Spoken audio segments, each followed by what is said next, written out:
টাকা ওই বা কোথায় পাবে? তার আমি বলছি।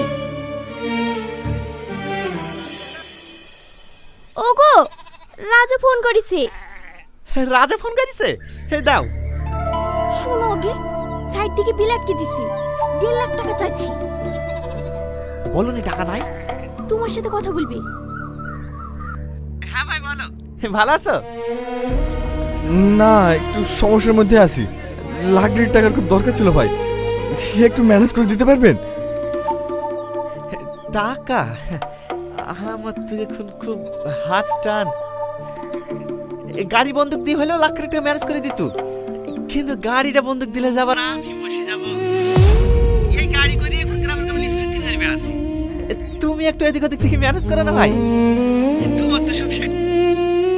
কি হলো, টাকা পাঠাছে না? না।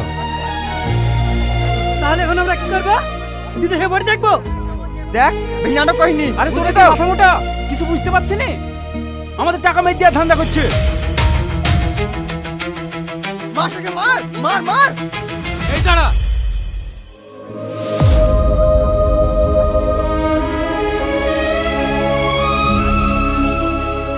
মার রাজু মার, আমাকে মেরে দিল।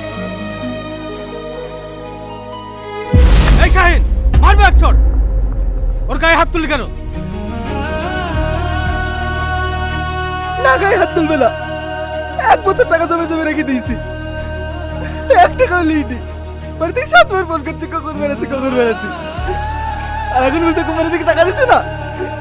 আমি কি তাহলে এতদিন ফ্রিতে কাটে নাকি?